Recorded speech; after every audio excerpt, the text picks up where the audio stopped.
जय श्री राम। आज चर्चा करेंगे हम लोग अधिक मास या पुरुषोत्तम मास पर, जिसको हम सभी मलमास के नाम से भी जानते हैं। ये अधिक मास या पुरुषोत्तम मास क्या है, सबसे पहले इसके बारे में जानें।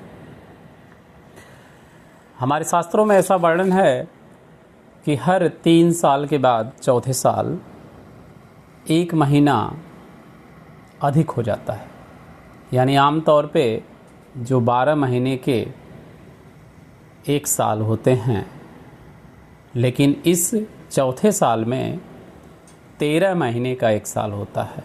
तो जो ये 1 महीना अधिक हो जाता है, इसी को अधिक मास या मल मास के नाम से या पुरुषोत्तम मास के नाम से जाना जाता है। तो सबसे पहले हम ये जानें कि यह मास होता क्या है। तो देखिए, किसी भी महीने की शुरुआत आमतौर से एक अमावस्या के समाप्ति से शुरू होती है और दूसरे अमावस्या के समाप्ति पर जाकर समाप्त होती है। यानी कोई भी महीना का जो चक्र होता है, मास चक्र, वह एक अमावस्या के समाप्ति से प्रारंभ होता है और दूसरे अमावस्या के समाप्ति पर जाकर ख़त्म होता है। हर मास में अपनी एक संक्रांति होती है। संक्रांति का मतलब होता है आगे बढ़ना, और ये संक्रांति जो होती है यह हर महीने के 14 तारीख से लेकर 16 तारीख के बीच में लगती है। जैसे एक बहुत ही प्रसिद्ध संक्रांति है मकर संक्रांति, जिसे हम लोग खिचड़ी के नाम से जानते हैं। तो आप लोग देखते होंगे हर साल विवाद होता है कि खिचड़ी 14 को रहेगी कि 15 को रहेगी, क्योंकि हर महीने में संक्रांति लगती है। यह 14, 15, 16 के आसपास हर महीने में होती है। लेकिन जो यह अधिक मास है, वही एक ऐसा मास है जिसकी कोई संक्रांति नहीं होती। तो आप अगर परिभाषा की बात करें मलमास की या अधिक मास की, तो आप कह सकते हैं कि ऐसा महीना जिसमें संक्रांति ना हो, यानी जिस महीने में कोई संक्रांति ना हो, उस महीने को मल मास या अधिक मास या पुरुषोत्तम मास कहेंगे। संक्रांति का मतलब होता है कि सूर्य जो है एक राशि से दूसरी राशि में प्रवेश करता है, क्योंकि हर महीने की अपनी एक राशि होती है। जैसे आप सुने होंगे 12 महीने होते हैं तो 12 राशियाँ होती हैं और हर महीने की अपनी एक राशि होती है। तो इसी संक्रांति पर सूर्य आगे बढ़ता है, यानी एक राशि से दूसरी राशि में प्रवेश करता है। तो मलमास या अधिक मास उसी महीने को कहा जाता है जिस महीने में कोई संक्रांति नहीं होती है, अर्थात जिसकी कोई राशि अपनी नहीं होती है। अब ये लगता कैसे है? तो हर 3 वर्ष के बाद जिस महीने के अमावस्या के बाद संक्रांति न लगे, उसी महीने में को अधिक मास उस महीने के अंदर मान लिया जाता है। जैसे आज के 3 साल पहले श्रावण महीने के अमावस्या के बाद संक्रांति नहीं लगी थी, तो बीच में 1 महीना अधिक मास हो गया था। और 15 दिन पहले जो एक कृष्ण पक्ष था सावन का, फिर बीच में 1 महीना अधिक मास, और फिर बाद में 15 दिन शुक्ल पक्ष सावन का आया, तो वह श्रावण का मलमास हो गया, अधिक मास हो गया। और इस बार क्या हुआ है कि ज्येष्ठ के महीने में जो अमावस्या बीती है, उस अमावस्या के बाद अब संक्रांति नहीं है मिली हुई, यानी सूर्य जो है वह किसी राशि पर नहीं जा रहे हैं। तो ये अब अधिक मास ज्येष्ठ का हो गया, यानी 15 दिन ज्येष्ठ के बीत चुके हैं अमावस्या तक, और अमावस्या के ठीक बाद से अधिक मास शुरू हो गया है और यह 1 महीने तक चलेगा। और फिर जैसे ही 1 महीना पूरा होगा, वैसे ही यानी अगली अमावस्या जैसे आएगी वैसे ही अधिक मास पूरा हो जाएगा, और फिर जो ज्येष्ठ का 15 दिन बचा है शुक्ल पक्ष का, वह फिर पूरा होगा, और इस तरह से ज्येष्ठ महीना 2 महीने का हो गया। तो ये तो जानकारी है कि अधिक मास होता क्या है। अब चर्चा करते हैं कि अधिक मास की स्थापना कैसे हुई, कैसे यह बना महीना।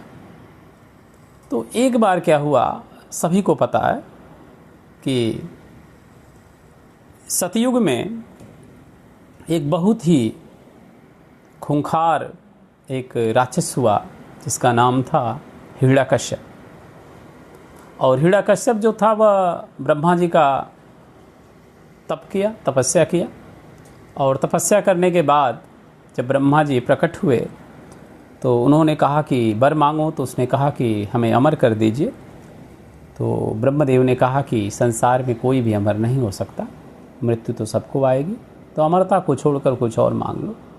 तो उसने मांगा कि ना मैं दिन में मरूं, ना मैं रात में मरूं, ना आकाश में मरूं, ना पाताल में मरूं, ना घर में मरूं, ना घर के बाहर मरूं, ना धरती में मरूं, ना आसमान में मरूं, ना मनुष्य से मरूं, ना जानवर से मरूं, ना अस्त्र से मरूं, ना शस्त्र में मरूं।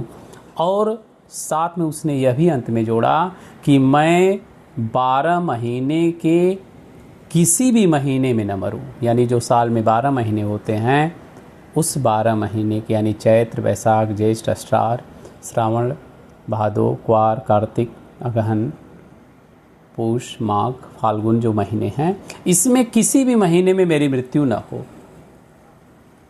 तो ऐसा सोचकर वह अमर हो गया, अपने को अमर समझ लिया कि अब तो मैं मर ही नहीं सकता। लेकिन सभी लोग कहानी जानते हैं कि जब उसे मारने के लिए भगवान को आना पड़ा तो भगवान ने वह सारी व्यवस्थाएं बनाई कि जिससे ब्रह्मा जी का दिया हुआ वरदान जो है वह नष्ट न हो पावे। तो सारी व्यवस्था तो हो गई है, हुआ महीने का क्या किया जाए। अब किसी महीने में तो ये मरेगा नहीं, इसने वर मांग लिया है। तो भगवान ने क्या किया कि एक अधिक महीने का निर्माण कर दिया, अधिक मास का निर्माण कर दिया। उन्होंने देखा कि 3 वर्ष में जो दिन कम ज़्यादा हुए हैं, हर महीने में कभी घटती कभी बढ़ती जो होती है, उस सारे महीनों से छोटे छोटे जो घंटे थे, जो घड़ियां थी, जो कम ज़्यादा हुई थी, किसी में कम किसी में ज़्यादा, उनको एकत्र किया उन्होंने। जैसे हम कई घरों से सामानों को एकत्र करके, बचा खुचा सामान एकत्र करके कोई एक नया सामान बना दे, वैसे ही भगवान ने 3 साल में 12 महीने से जो जो दिन घड़ियां बची हुई थी उसे एकत्र करके उन्होंने एक नया महीना बनाया। और इस नए महीने को मलमास कह दिया गया, क्योंकि यह मलमास यानी सारे महीनों का जो कचड़ा था, जो मल था, उससे यह बनाया गया था। और उसी महीने में भगवान ने नरसिंह अवतार लेकर हिरण्यकश्यप का वध किया। और वह चूँकि 12 महीना में वह था नहीं, वह जानता नहीं था हिरण्यकश्यप इस महीने के बारे में, नहीं तो पहले ही मांग लिया होता कि मैं अधिक मास में भी न मरूं। इस कारण उसकी मृत्यु हो गई। तो इस तरह से अधिक मास की स्थापना हुई। अब जब हिरण्यकश्यप मारा गया और भगवान अपने वैकुंठ धाम चले गए, तो अब जैसा कि आप जानते हैं कि हर महीने की अपने एक देवता होते हैं, हर महीने के अपने अपने देवता हैं। तो हर देवता जो थे वह हर महीने को अपना अपना ले लिए सारे देवता। कोई श्रावण को ले लिया, कोई भाद्र को ले लिया, कोई कार्तिक को ले लिया, कोई चैत्र को ले लिया, कोई वैशाख को ले लिया। सारे त्यौहार भी बांट लिए गए। जो है नाग पंचमी जो है श्रावण के हिस्से में आ गई, भादों में कृष्ण जन्माष्टमी आ गई, इस तरह से क्वार में जो है नवरात्रि आ गई, है ना। तो सारे महीने में त्यौहार भी बांट दिए गए। सब कुछ सब लोगों ने ले लिया, लेकिन जो मलमास था इसको कोई त्यौहार नहीं मिला और ना ही किसी देवता ने इस महीने को स्वीकार किया। लोगों ने सोचा कि क्यों इसको लिया जाए, क्या कारण है लेने का। 3 साल के बाद आएगा चौथे साल, तो फिर क्या मतलब है। और लोग इसकी हंसी भी उड़ाते थे कि क्योंकि यह मलमास है, अर्थात लोगों के बचे खुचे से बना हुआ है, तो इस कारण जो है कोई भी देवता इस महीने को स्वीकार नहीं किए। तो जैसा कि आप जानते हैं कि जिसका कोई नहीं उसका हमारे राम जी हैं, हमारे कृष्ण जी हैं, नारायण जी हैं। अब ये मलमास जो है दुखी हो गया, रोने लगा। इसका महीने जो थे 12 शेष वह तिरस्कार करने लगे और ये अपने आप को अपमानित समझ के रोते रोते जो है वैकुंठपति भगवान नारायण के पास आए और भगवान से बोला कि प्रभु आपने मेरा निर्माण तो कर दिया हिरण्यकश्यपु को मारने के लिए, लेकिन मेरा तिरस्कार हो रहा है। लोग मुझे मलमास के नाम से मेरी हंसी उड़ा रहे हैं कि मैं मल से बना हूँ महीनों के, और मुझे कोई लेना नहीं चाहता है, मुझे कोई अपनाना नहीं चाहता है। उसकी इस दारुण दशा को देखकर भगवान मुस्कुराए और उन्होंने कहा कि यही तो संसार का नियम है। मनुष्य हो या कोई अन्य हो, उसे जब लगता है कि संसार के लोगों ने उसे ठुकरा दिया है, उसके अपने उसे जब छोड़ देते हैं तो उसे लगता है कि मैं बड़ा अपमानित हो गया हूँ, मेरा सब कुछ ख़त्म हो गया है। लेकिन उसे ये समझना चाहिए कि संसार के लोगों ने तुम्हें छोड़ा है, जो जगत का नहीं है वह जगदीश का है। तो तुम जगत के द्वारा त्याज्य किए गए हो, तो आज से तुम्हें जगत का मालिक जगदीश ग्रहण करता है। हे मलमास, आज से तुम्हें कोई मलमास के नाम से नहीं बुलाएगा, और जो भी मलमास के नाम से तुम्हें बुलाएगा उसे के पुण्य जो हैं वह क्षीण कर दिए जाएंगे। आज से मैं तुम्हें अपनाता हूँ, क्योंकि जिसका कोई नहीं है उसका मैं हूँ, और मैं हमेशा दुख में ही लोगों के साथ रहता हूँ, क्योंकि सुख में तो बहुत लोग साथ रहने के लिए मिल जाते हैं। श्रीमद् भागवत पुराण में एक छोटी सी कथा आती है कि भगवान कृष्ण महाभारत की युद्ध के बाद जब सब कुछ अच्छा हो गया और सम्राट युधिष्ठिर राजा बन गए और उन्होंने राष्ट्रीय यज्ञ पूरा कर लिया, सब कुछ हो गया अच्छे से, और तब भगवान कृष्ण द्वारिका जाने लगे। और जब द्वारिका जाने लगे और अपने रथ पर बैठे तो सभी लोग उनको प्रणाम करने आए। तभी माता कुंती भी प्रणाम करने आई। माता कुंती ने जब प्रणाम किया तो भगवान ने कहा कि बुआ आप ऐसे मत करिए, आप मेरी बुआ हैं, आप मुझे प्रणाम न करें। माता कुंती ने कहा कि कृष्ण, मैं तुम्हारी बुआ हूँ ठीक है, लेकिन यह भी सच्चाई है कि तुम पर ब्रह्म हो, लेकिन मैं आज तुमसे कुछ मांगना चाहती हूँ पुत्र। भगवान ने कहा कि क्या मांगती हो बुआ, मांगो। उन्होंने कहा कि मुझे कुछ देना है तो यह वर दो कि मैं जीवन भर विपत्ति में पड़ी रहूं, मेरे जीवन में विपत्ति ही विपत्ति हो, कभी भी मेरे जीवन में सुख ना आए, हमेशा दुख ही दुख आए। भगवान मुस्कुराने लगे, बोले बुआ ये क्या मांग रही हो? संसार के सभी लोग सुख मांगते हैं, तुम दुख मांग रही हो, तुम विपत्ति मांग रही हो, तुम कष्ट मांग रही हो, ऐसा क्यों? तो कुंती महारानी ने हंसकर कहा कि हे कृष्ण, हे कन्हैया, क्योंकि सुख जब रहेगा तो वहाँ आप नहीं रहोगे, और जब विपत्ति रहेगी तो आप रहोगे, क्योंकि जब जब विपत्ति मेरे ऊपर और मेरे परिवार के ऊपर आई तब तक आप साथ थे। आज जब सुख आया तो आप हमें छोड़कर जा रहे हैं। तो मैं चाहती हूँ कि मैं जीवन भर विपत्ति में रहूँ, ताकि आप मेरे साथ सदैव रहोगे, और जब जब आप मेरे साथ रहोगे तब तक विपत्ति तो मुझे आएगी ही नहीं, इसलिए मैं विपत्ति को मांगती हूँ। तो मलमास से भगवान ने कहा कि आज से मैं तुम्हें अपनाता हूँ, और आज से तुम्हें मैं अपना नाम देता हूँ। भगवान का एक नाम पुरुषोत्तम नाम है, क्योंकि भगवान पुरुषों में सबसे उत्तम माने गए, उन्हें पुरुषोत्तम कहा जाता है। भगवान राम को पुरुषोत्तम राम के नाम से भी जाना जाता है, क्योंकि गीता में भगवान ने कहा है कि संसार में दो तरह के लोग होते हैं। एक वे लोग होते हैं जो पुरुष होते हैं और जिन पर संसार के चक्र का, संसार के दुख और सुख का प्रभाव पड़ता है, उस प्रभाव के अनुरूप वह बदलते रहते हैं, ढलते रहते हैं। दुख में दुखी होकर क्रंदन करते हैं, चिल्लाते हैं, रोते हैं, और सुख में सुख का अनुभव करके नाचते हैं। और एक वह लोग होते हैं जो इन दुख और सुख से परे होते हैं। उन पर संसार में घटने वाली इन घटनाओं का कोई भी प्रभाव नहीं पड़ता है। जैसे लोहे को कूटने के लिए कोई लुहार एक नीचे लोहे का दस्ता लगाता है और ऊपर एक लोहे का हथौड़ा से चोट करता है, तो कूटने वाला हथौड़ा होता है और कुटवाने वाला लोहे का दस्ता होता है। लेकिन जो कूटा जाता है, जो पीटा जाता है, वह भी लोहा ही होता है।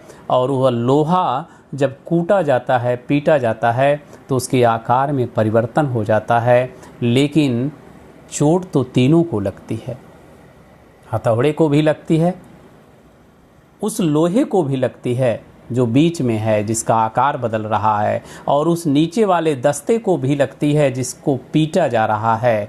लेकिन आकार में परिवर्तन केवल उसी बीच के लोहे में होता है, वही अपना आकार बदल लेता है। ना तो हथौड़े के आकार में कोई परिवर्तन होता है, ना तो दस्ते के आकार में कोई परिवर्तन होता है।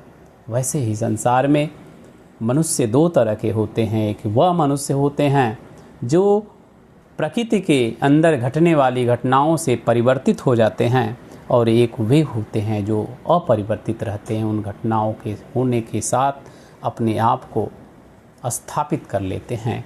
तो जो परिवर्तित हो जाते हैं वह पुरुष हैं, और जो अपरिवर्तित रहता है वह पुरुषोत्तम है। तो भगवान पुरुषोत्तम है। इसलिए हे मलमास, आज से तुम मेरे नाम से जाने जाओगे। आज से तुम्हारा नाम पुरुषोत्तम मास होगा, अधिक मास होगा। और इस मास का महात्म्य इतना अधिक होगा कि शेष जो 12 महीने हैं उनमें जितने किए गए पुण्य हैं, जितने किए गए त्यौहार हैं, उन सब का सार केवल तुम्हारे अंदर वास करेगा। यानी 3 महीने के 12 महीने के, यानी 12 या 36 महीने में किया गया संपूर्ण पुण्य मलमास के केवल एक क्षण में किए गए पुण्य के बराबर होता है। भगवान ने कहा कि इस महीने में के कोई कार्य नहीं किया जाएगा, सारे कार्य त्याज्य होंगे। न तो विवाह होगा, न तो मुंडन होगा, न तो गृह प्रवेश होगा, कोई भी कार्य नहीं होगा। बस केवल एक कार्य होगा, भगवत दर्शन।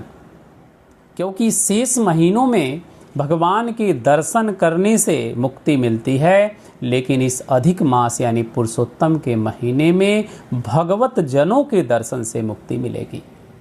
भगवत जन यानी जो भगवान के भक्त हैं, जो तिलक लगाते हैं, जो गले में कंठी माला धारण करते हैं, ऐसे ब्राह्मणों के दर्शन कर लेने से ही व्यक्ति अपने 84 लाख योनियों में भटकने से वह मुक्त हो जाएगा। इस महीने में केवल भगवत दर्शन करने से ही व्यक्ति अपने उन सारे 84 लाख के जो चक्र हैं, योनि हैं, उनसे मुक्त होकर वह परमात्मा को प्राप्त कर लेता है। यह महीना केवल भगवत दर्शन का महीना है। जितना अधिक से अधिक हो सके भगवत जनों का दर्शन करिए, ब्राह्मणों का दर्शन करिए, जो तिलक लगाए हों, जो जनेऊ धारण किए हों, जो गले में तुलसी माला धारण किए। जितना अधिक से अधिक भगवत दर्शन करेंगे उतना ही इस महीने का महात्मा होगा। इस महीने में नदियों में स्नान करना, धर्म स्थलों पर जाना और गंगा जी का स्नान तो अत्यंत फलदायी होता है, क्योंकि संसार के अनेक भगवत जन वहाँ पर एकत्रित होते रहते हैं। महात्मा के रूप में उन्होंने, भगवान ने बताया कि एक बार नारद जी बैकुंठ में नारायण नारायण करते हुए आए और उन्होंने कहा कि हे भगवान, ये अधिक मास यानी ये जो पुरुषोत्तम मास है, इसके महात्मा के बारे में बताइए कि इस महीने में पूजा करने से, भगवत दर्शन करने से, भगवत जनों का संग करने से, सत्संग करने से क्या मिलता है, क्या फ़ायदा होता है। भगवान ने कहा कि थ्योरी सुनाएं कि प्रैक्टिकल बताएं। तो नारद जी ने कहा कि प्रैक्टिकल तो ज़्यादा बेहतर होगा। तो उन्होंने कहा कि एक काम करिए, आपको अगर मैं सिद्धांत समझाऊंगा तो थोड़ा सा दिक्कत होगा, आप स्वयं अनुभव करके जानिए कि क्या महात्मा है इसका। अगर आपको अधिक मास पुरुषोत्तम मास के महीने का महात्मा जानना है तो आप जाइए, रास्ते में आपको एक तालाब मिलेगा, उस तालाब में एक मछली है, उस मछली को एक बच्चा होने वाला है, उस मछली के बच्चे से पूछना, वो बताएगा कि इसका महात्मा क्या है। कुछ देर बाद नारद जी पहुँचे और उन्होंने देखा कि मछली ने एक सुंदर से बच्चे को जन्म दिया। नारद जी ने कहा कि हे मछली के बच्चे, भगवान ने भेजा है, मुझे बताओ कि अधिक मास पुरुषोत्तम महीने का क्या महात्मा है। जैसे ही यह प्रश्न उस बच्चे ने सुना, वैसे उसने कहा कि हे देवर्षि, मैं आपका दर्शन करके धन्य हो गया, परंतु मैं इस प्रश्न का उत्तर नहीं दे सकता हूँ। आप जाइए और अभी अभी एक गाय ने एक बछड़े को जन्म दिया है, उस बछड़े से पूछिए। ऐसा कह के वो मछली का बच्चा मर गया, उसके प्राण पखेरु उड़ गए। यह देखकर नारद जी बड़े क्लांत हुए। वह भागे भागे गए तो आगे देख रहे हैं एक गाय जो है वह बच्चा देने वाली है, प्रसव पीड़ा से ग्रस्त है। नारद जी के पहुँचते ही उसने एक सुंदर बछड़े को जन्म दिया। नारद जी ने पूछा कि हे बछड़े, मैं अभी अभी एक मछली के बच्चे से मिलकर आ रहा हूँ भगवान के आदेश से, और बताओ कि अधिक मास का क्या महात्मा है।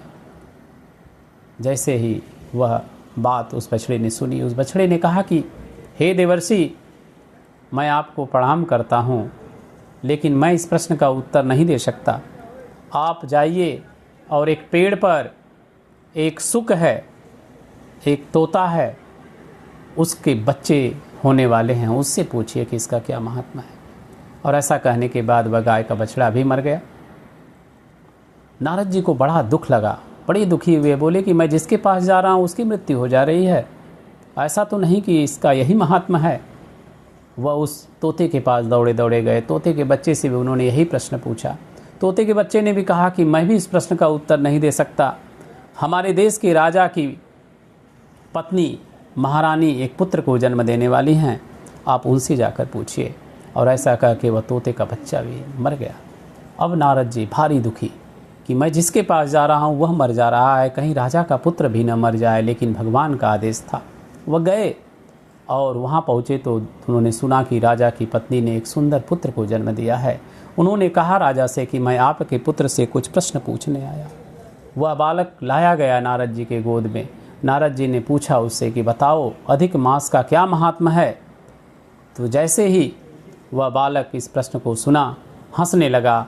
नारद जी ने कहा कि हंसो मत बच्चे, मुझे इसका उत्तर बताओ, लेकिन सावधान रहना, कहीं तुम्हारी भी मृत्यु न हो जाए, मैं बहुत दुखी हूँ।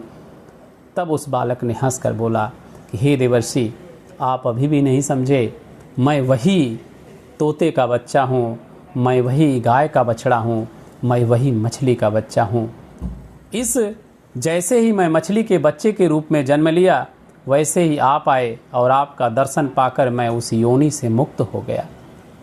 और मैं गाय के बछड़े के रूप में जन्म लिया, और जैसे ही आप आए मैं दर्शन आपका पाकर उस योनि से मुक्त हो गया और तोते के बच्चे के रूप में जन्म लिया। और जैसे ही आप वहाँ आए मैं पुनः आपका दर्शन पाया और उस योनि से मुक्त होकर मैं आज राजा के पुत्र के यहाँ मनुष्य के रूप में जन्म लिया।